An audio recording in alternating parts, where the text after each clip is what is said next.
Welcome back to the Padded Room. I'm Wayne, and this is Talking Tech with Wayne, the show dedicated to discussing smartphones, smart homes, and all those things in between. This show is a promise of information freely given to all that seek it, and that is a pact between me and all of you. Log on to our website and click the Join the Discussion button to, join the discussion. While you're there, check out my past shows or click the Schedule a Call button if you're interested in exploring how to bring a Talking Tech discussion group to your local church or community center. The website address is above my head along with the number to our helpline where trained technicians are ready to answer your questions 24/7, and best of all, it's 100% free. Today, I'll be covering password managers and two-factor authentication, sometimes abbreviated as 2FA. There will be more on that later in the show, but first up, passwords. Yeah, you know, those hard to remember and keep straight passwords. If there is one pain in the neck area about tech, it is that. So, what is the answer? I'll tell you. It's a password manager. Your first question is, what is it? Well, there are programs that not only remember your passwords, but many of them will autofill your credentials when needed. So now you want to use a password manager, but not sure where to start. Here's Wayne's complete setup guide on using a password manager. I'll walk you through the process of setting up an account with a password manager, have it generate strong passwords, and store them in your password manager vault. First, choose a password manager. The first step you need is to select a password manager to use. There are a lot of them available, and while they all offer the core features of generating and storing secure passwords, each password manager is slightly different.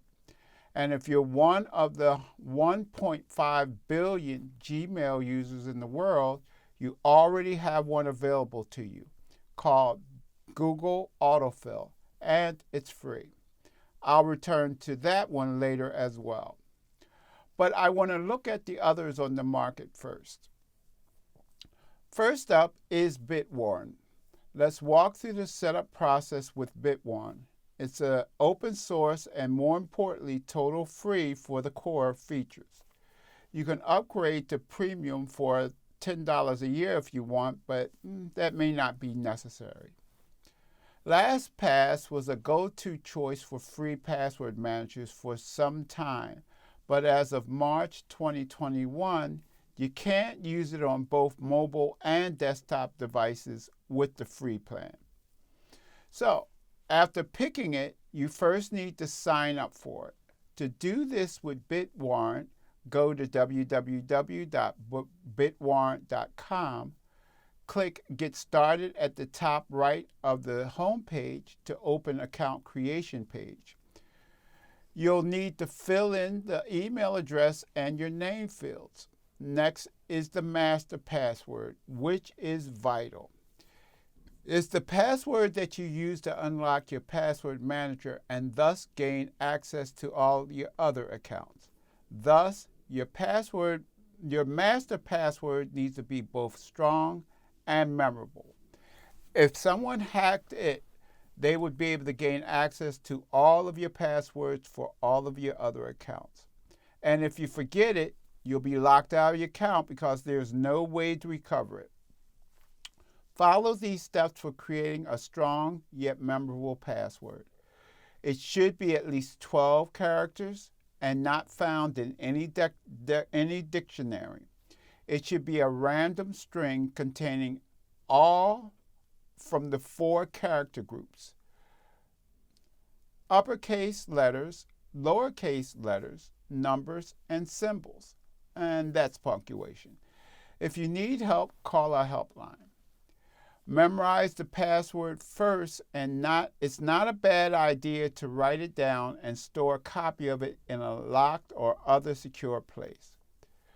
Bitwarrant allows you to set a master password hint to jog your memory if you forget. Make sure that this doesn't give away the password. After you've filled in all of the fields, check the box to agree to the terms of service and hit submit. Once you've created your account, click the Login button on Bitwarrant's homepage to enter your new credentials and access your vault. Your vault is where all of your passwords and other secure information is stored. To access all features, you'll need to confirm your email address, which you should do right away. Click the Send Email button on your Vault's homepage and follow the link in the resulting email to verify your account. After that's done, you should install the apps for your password manager on every device you use regularly. For your computer, installing the browser extension is the most convenient, as it allows you to easily fill your passwords into websites. Head to Bitwarrant's download page to jump to the browser extension for the one you use. Click the new browser extension icon and enter the credentials you just created. We'll use this to add and save new passwords later. Next, you should install your Password Manager's mobile app. Search for it on the App Store or Google Play. Then launch it and sign in just like you did for the browser extension. As you'll see, versions of Android and iOS integrate password managers smoothly. Make it easy to fill your credentials into apps and websites. Most password managers also offer apps for Windows, Mac OS, and Linux. These are usually optional but still useful for managing your vault and filling in the logins for desktop apps. Like other apps, follow the link in your platform from the download page and then log into your account. Now, it's time to actually add credentials to your Password Manager vault. This is the most tedious part, but it's worth the time to increase your security. Chances are that you're using weak passwords for most websites or using the same password everywhere. In this case, there's not much sense in storing poor passwords in your password manager.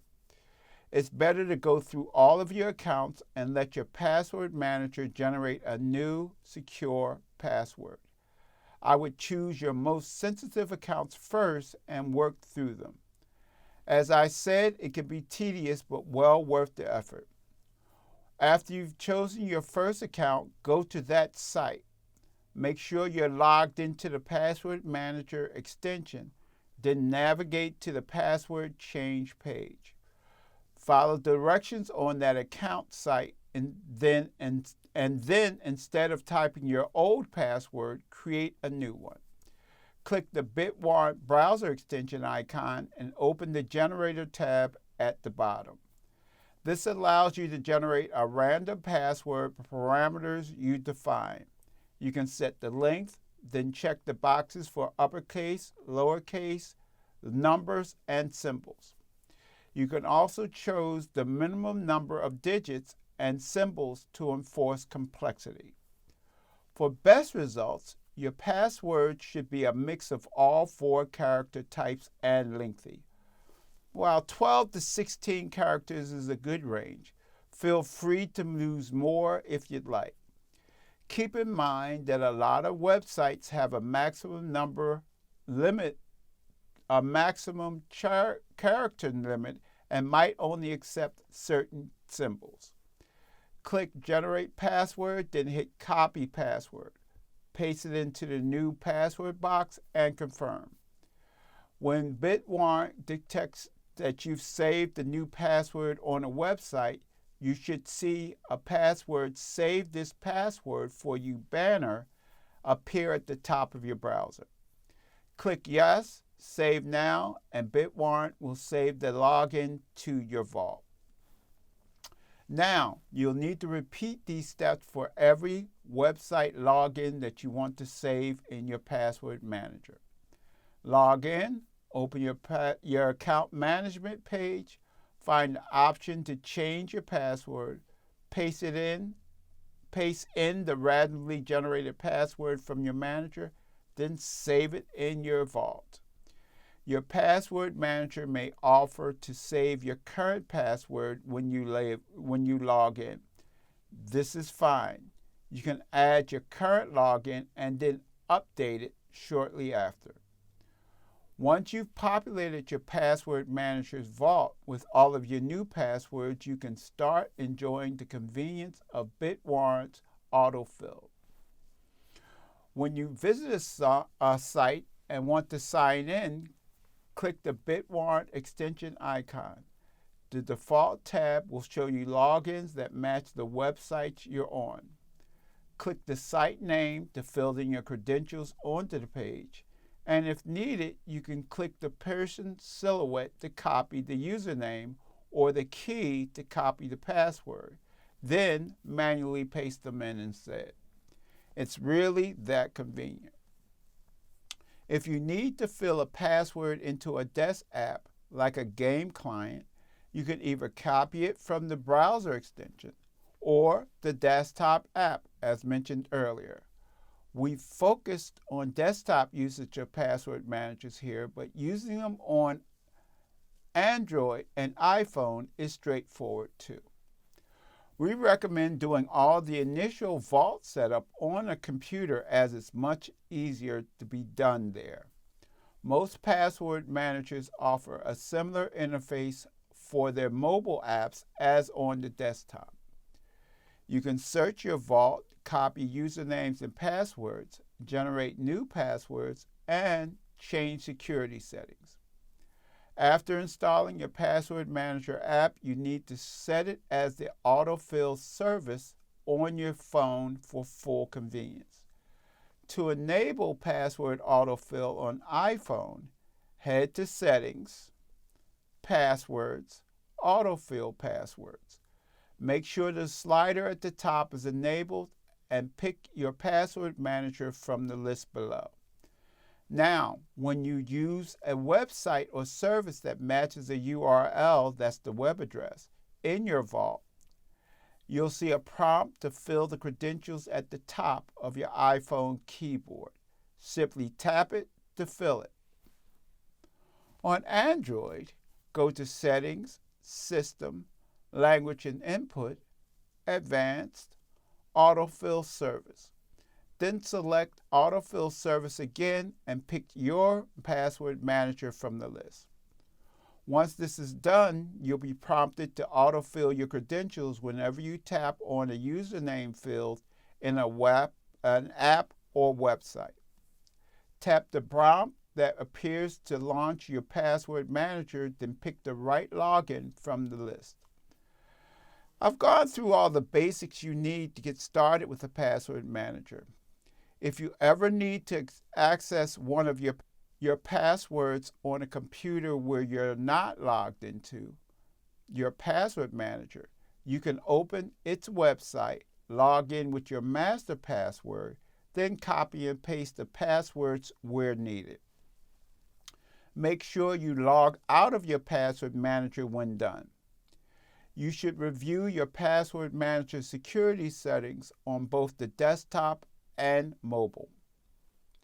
On your phone, you can enable PIN or biometric unlock so you don't have to type your master password all the time. And on the desktop, you should make sure that you don't stay logged in indefinitely. It's a good idea to keep your email password memorized, even when using a password manager, because you can reset passwords through the email links. Maintaining access to your email is essential, especially if you forget your password, your master password. Congratulations, you're now using a password manager to keep your online accounts safe. Over time, using a password manager will become second nature. Don't worry if it feels a little clunky at first. As promised, I will mention again that if you are a Gmail or Android smartphone user, you already have a password manager, and if you've ever been prompted while setting up a new account or signing into an existing one to save the password, then yes, that was your Google autofill trying to be helpful. As one of the laundry lists of Google services that are just plain old good, it's worth giving it a once-over.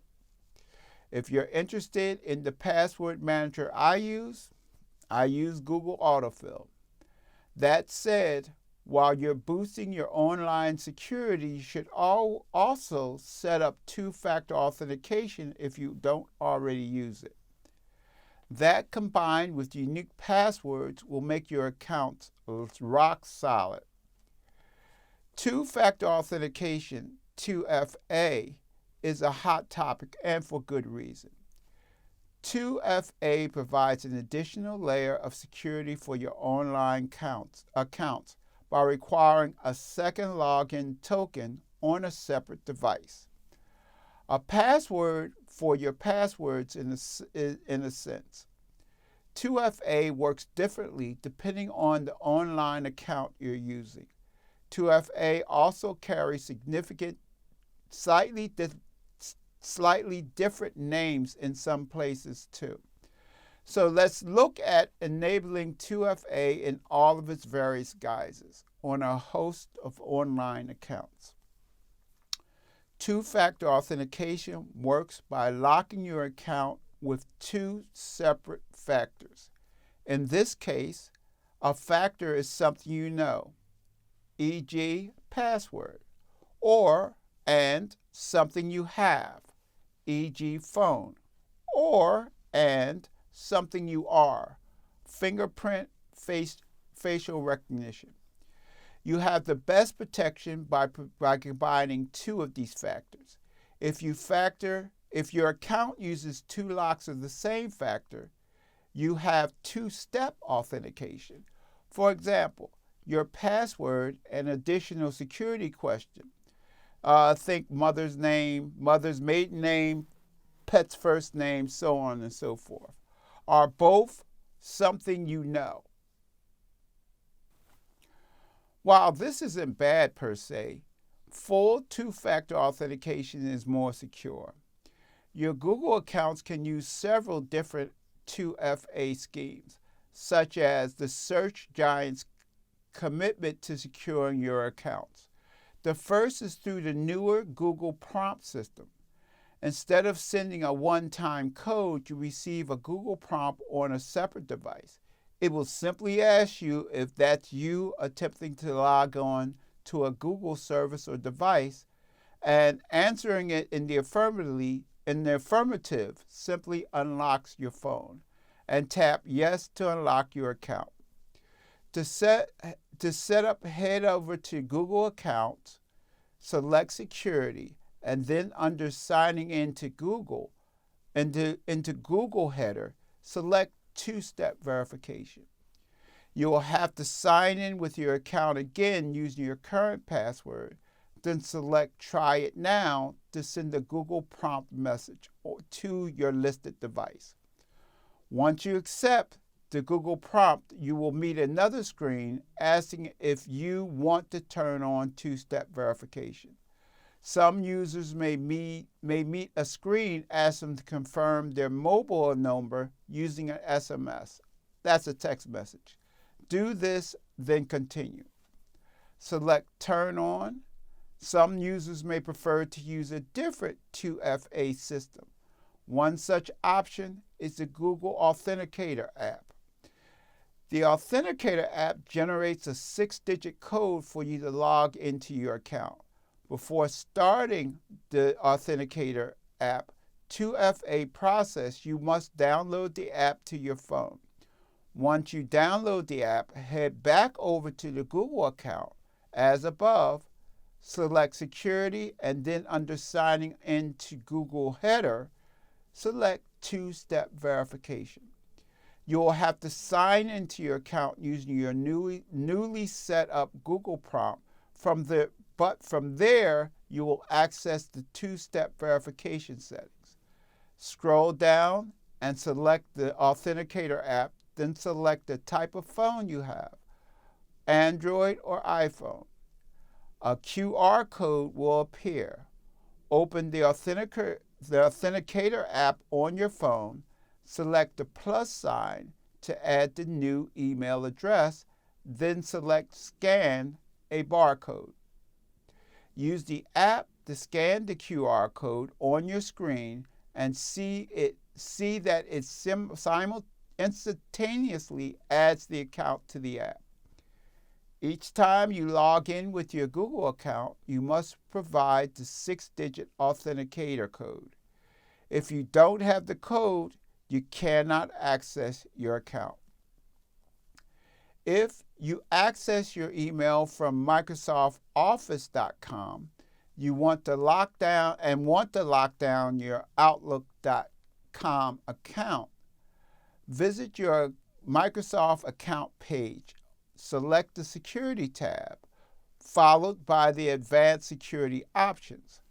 Under the two-step verification header, select Turn on two-step verification, then hit Next to proceed.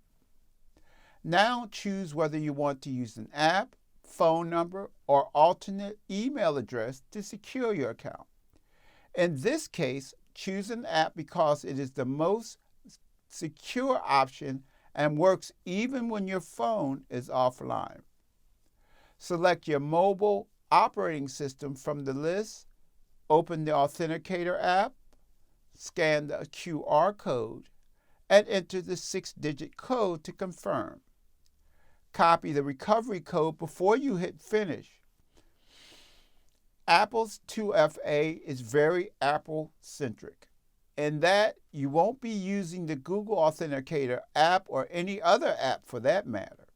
That said, the Apple 2FA process works very well and only takes a moment or two to set up. The process for turning 2FA on is different for a Mac or an iDevice, iPhone, iPad. A Google search for Apple's 2FA will give you all the direction you need. Locking your Facebook account is as important as your email address. To enable 2FA, head over to your Facebook security settings page. Next, select Use Two-Factor Authentication, then get started. You have 3 options: text message, Authenticator app, or the newest addition, a security key. You can select whichever option suits you. You can use the Google Authenticator app we just mentioned earlier, or scan the QR code and follow the Facebook instructions. Alternately, enter your phone number, wait for an activation code to arrive, and follow the Facebook instructions. Twitter supports third-party authenticator apps as well, so you can use the same Google Authenticator to secure your account. Head to Twitter account settings, then under the security header, select Login Verification. You can turn on SMS 2FA by entering your phone number and then entering the code. If your Twitter account isn't already using SMS verification, again, SMS is just text messaging, you must first turn this on before enabling a third-party authenticator app.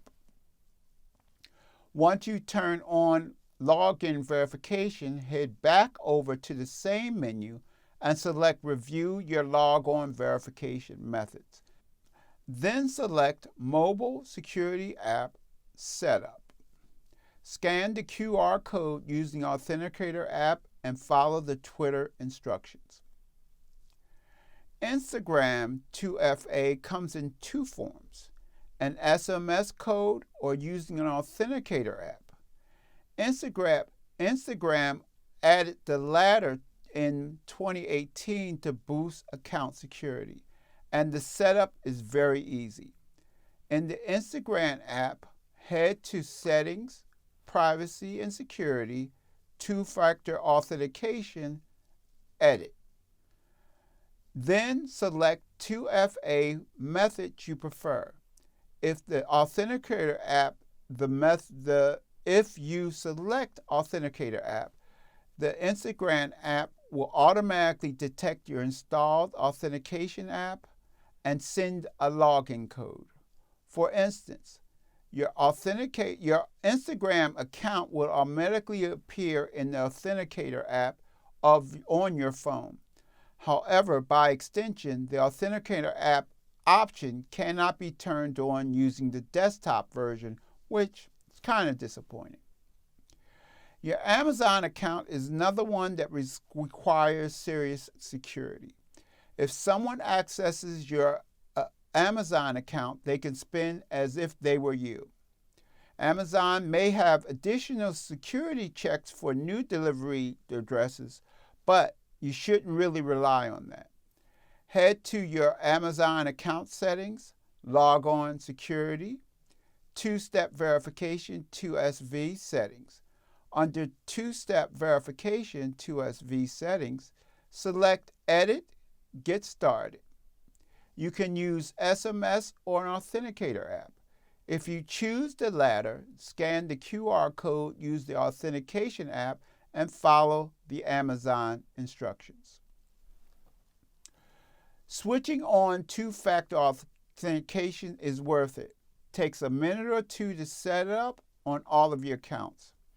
Of course, these accounts on this list aren't exhaustive, but you now understand how the 2FA process works, why 2FA is essential, and where you might find settings in all of your other online accounts.